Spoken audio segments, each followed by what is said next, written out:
Hello everyone, welcome back to my channel. In today's video, we are going to discuss the government spending bill or the government budget that is on the floor. It's an infrastructure bill. We're going to discuss that. However, we're going to discuss how does this affect us in our economic injury disaster loan and other federal programs that we might be taking advantage right now during the pandemic.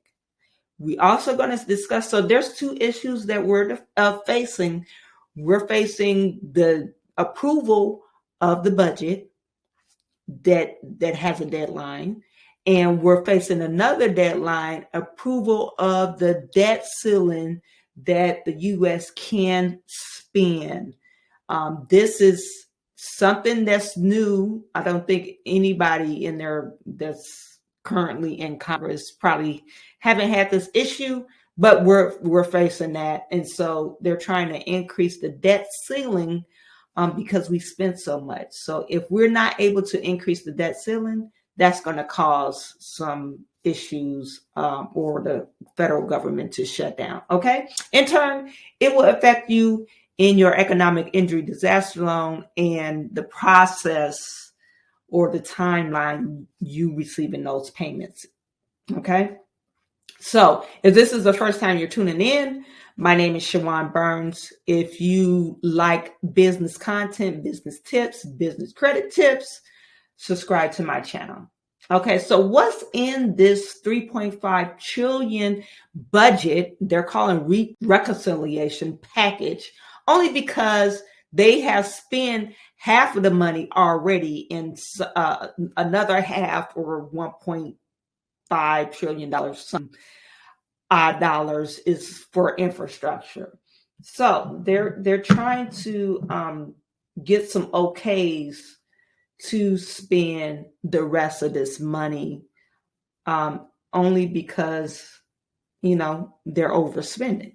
What's in the bill? We know that there's a credit, child tax credit that's in there.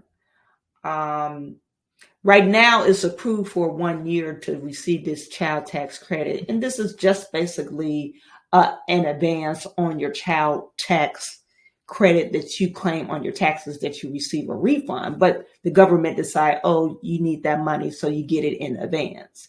They're trying to do this for 5 years instead of the 1 year. So it's approved for 2021, but not approved for the remainder of the 5 years. They want to also have a universal preschool bill that's about $200 billion. And they're trying to say the average family or low income to moderate income family on spending money on child care. It's saying they could save families up to $13,000 per year.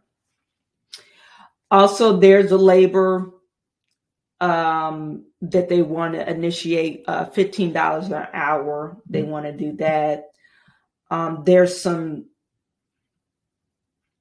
increase in the Pell Grant for lower income students, an additional $1,400 to award students in Pell Grants for schools.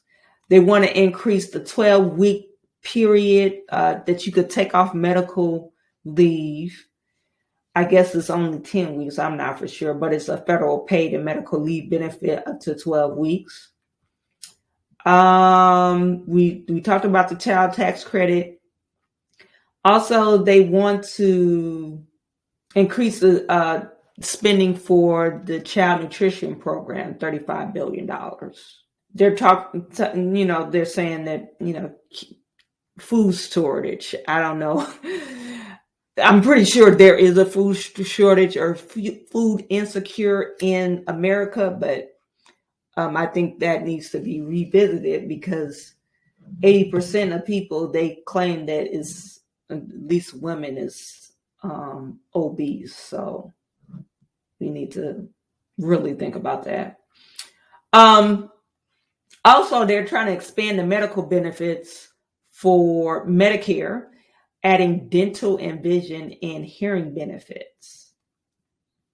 Okay, so but basically a whole bunch of social programs, and then there's lowering. They're trying to lower the drug costs, combat climate change, provide infrastructure to jobs, hiking taxes for the rich and the corporation. So if you're an individual that makes $400,000 a year, and married couples filing jointly of $450,000 a year, you can see an increase of your taxes if this bill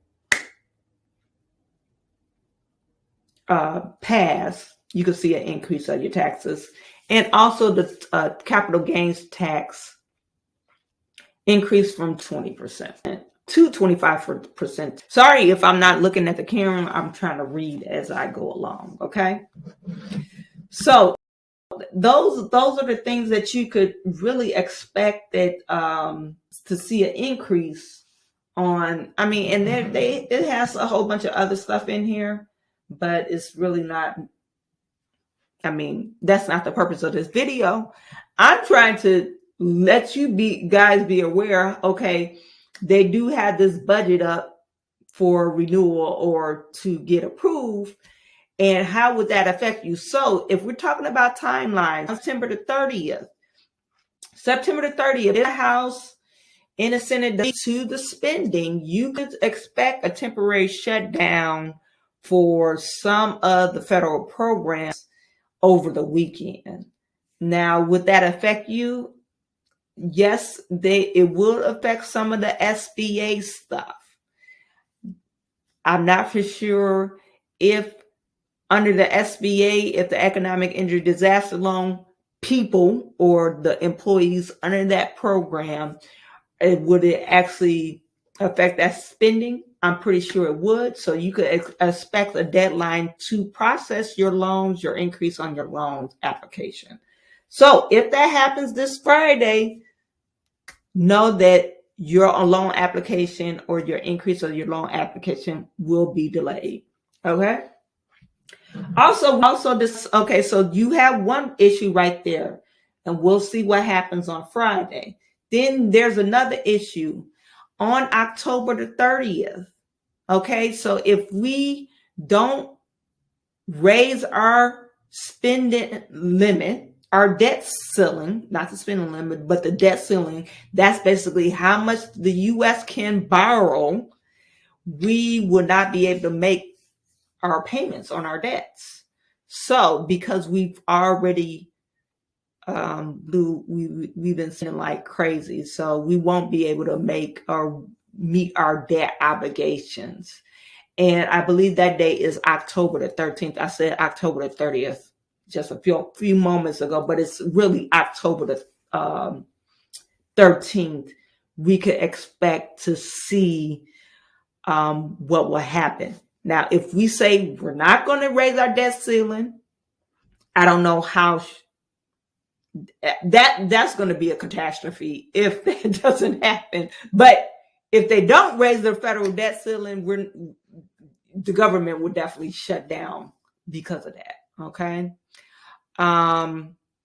So as I get the information, you will get the information too. Please like this channel, like this video. It helps with the algorithm. And I am sending all my good to you. I will talk to you soon.